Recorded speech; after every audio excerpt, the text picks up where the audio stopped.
ఇక తెలంగాణలో కూడా మరో 2 రోజులు భారీ వర్షాలు కురిసే అవకాశం ఉందని వాతావరణ శాఖ చెప్తోంది. ఇప్పటికే తెలంగాణలోని 5 జిల్లాల్లో పాఠశాలకు సెలవులు, మరికొన్ని చోట్ల రెడ్ ఆరెంజ్ అలర్ట్ ఇచ్చిన నేపథ్యంలో ఒక ఆదిలాబాద్ జిల్లాలో తాజా పరిస్థితిని మా ప్రతినిధి మాంతయ్య వివరిస్తారు.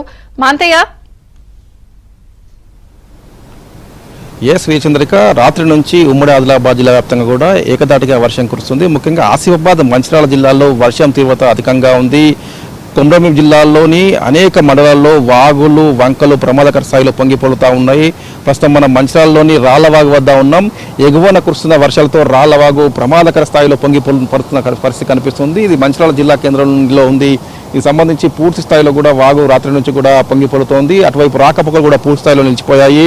ఇదే పరిస్థితి ఆసిఫాబాద్ జిల్లాలో ఉంది. ఆసిఫాబాద్ జిల్లా తిరియాని, రెబ్బెన మండలాల్లో అనేక గ్రామాలకు రాకపోకలు నిలిచిపోయే పరిస్థితి కనిపిస్తుంది. పలు గ్రామాల్లో ఇళ్లలోకి కూడా వరద నీరు చేరింది.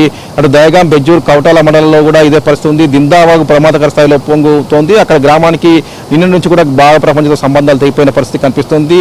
తిరియాని మండలం, తాండూరు మండలాల మధ్య పూర్తి స్థాయిలో కూడా రవాణా కట్టైన పరిస్థితి కనిపిస్తోంది. మొత్తం మీద కూడా జిల్లాలో వర్ష ప్రభావం అధికంగా ఉంది. అటు పెనుగంగా, ప్రాణహిత నదుల్లో కూడా భారీగా వరద చేరుతా ఉంది.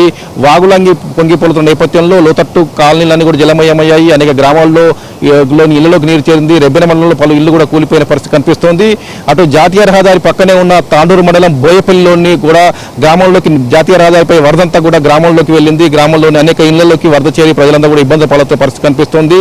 వరదల నేపథ్యంలో ప్రభుత్వ ఆదేశాల మేరకు జిల్లా అధికారులు కూడా అలర్ట్ అయ్యారు. రెవెన్యూ శాఖ, ఇటు పోలీస్ శాఖ అధికారులు సమన్వయంతో పనిచేస్తున్న పరిస్థితి. కొమరంభీం జిల్లాలో ఈరోజు పూర్తిస్థాయిలో కూడా విద్యాసంస్థలకు సెలవు ప్రకటించారు. అత్యవసరమైతే తప్ప ప్రజలు బయటికి రాకూడదని చెప్పి అక్కడ కలెక్టర్ హెచ్చరికలు జారీ చేసిన పరిస్థితి కనిపిస్తుంది. ఆసిఫాబాద్ జిల్లాలో కలెక్టరేట్లో కంట్రోల్ రూమ్ కూడా ఏర్పాటు చేశారు. అత్యవసర పరిస్థితుల్లో సహాయం అందించేందుకు అవసరమైన ఏర్పాట్లు, సిబ్బందిని నియమించారు. మరోవైపు వర్షాలు ఇదాగి కొనసాగితే లోతట్టు ప్రాంతాల ప్రజలను పునరావాస కేంద్రాలు తరలించేలా కూడా అధికారులు ఏర్పాటు చేస్తున్న పరిస్థితి ఉంది. ఇటు మంచిర్యాల జిల్లాకు సంబంధించి ప్రస్తుతానికైతే రాత్రి నుంచి కొంత వర్షాలు తగ్గుముఖం పట్టినా కూడా వరద తీవ్రత మాత్రం కొనసాగుతుంది. వాగులన్నీ ఇంకా పొంగిపొలుతూ ఉన్నాయి. అటు ప్రాజెక్టులో కూడా భారీగా వరద చేరుతా ఉంది. కొమరంభీం ప్రాజెక్టు సంబంధించి 4 గేట్లు ఎత్తేసి 10,000 క్యూసెక్ల నీటి దిగువ వదులుతా ఉన్నారు. దీంతో పెద్దవాగు ప్రమాదకర స్థాయిలో పొంగిపడుతూ ఉంది. దిగువన ఉన్న అటు రైతులు కావచ్చు, చేపలు పట్టేవారు కావచ్చు, మత్స్యకారులు కావచ్చు, ఎవరైనా కూడా వాగు పరిసరాల్లోకి వెళ్ళొద్దని చెప్పి అధికారులు చెప్పడం జరిగింది. అదేవిధంగా బందోబస్తు కూడా ఏర్పాటు చేశారు. పోలీసు బందోబస్తుని ఏర్పాటు చేసి ప్రజలెవరు కూడా వాగుల వైపు వెళ్లకుండా చర్యలు తీసుకుంటూ ఉన్నారు. అటు ఊట్టు వేయనికి సంబంధించి కూడా సెలవు ప్రకటించారు. ఎవరు కూడా ప్రజలు అత్యవసరం ఉంటే తప్ప బయటకు వెళ్ళొద్దని చెప్పి ఐటీడీ అధికారులు హెచ్చరికలు జారీ చేసిన పరిస్థితి ఉంది.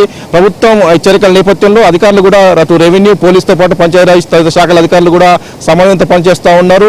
మరో 2 రోజుల పాటు 2-3 రోజుల పాటు ఇదే పరిస్థితి కొనసాగే అవకాశం ఉన్నందున అధికారులు సహకరించాలని చెప్పి అధికారులు కోరుతా ఉన్న పరిస్థితి కనిపిస్తుంది. అనేక గ్రామాల్లో చాటింపులు కూడా వేస్తూ ఉన్నారు. ఎందుకంటే గత అనుభవాల దృష్ట్యా అనేక గ్రామాల ప్రజలకు చాటింపులు వేస్తూ ఉన్నారు. వాగులు, నదులు ప్రమాదకర స్థాయిలో పొంగిపొడుతూ ఉన్నాయి. ప్రజలెవరు కూడా అటువైపు వెళ్ళకూడదని చెప్పి కూడా ఆయా గ్రామాల్లో చాటింపులు కూడా వేస్తున్న పరిస్థితి కనిపిస్తుంది.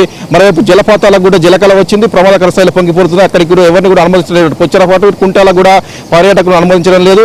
మరోవైపు ఎల్లంపల్లి ప్రాజెక్టులోకి ఎగువన కడెం ప్రాజెక్టుకు సంబంధించి 2 గేట్లు ఎత్తేసి 12,000 క్యూసెక్ల నీటిని దిగువ వదులుతా ఉన్నారు. దీంతో ఆ నీరంతా కూడా దిగువన ఉన్న ఎల్లంపల్లి ప్రాజెక్టులోకి చేరుతా ఉంది.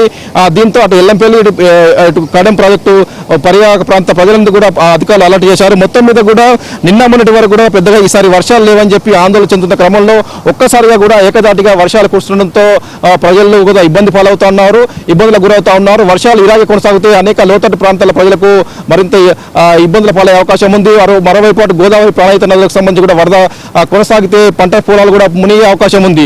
ఏది ఏమైనా కూడా అధికార యంత్రాంగం చెప్తా ఉంది, ఎట్టి పరిస్థితుల్లో కూడా ప్రజలెవరు కూడా బయటికి రాకూడదు.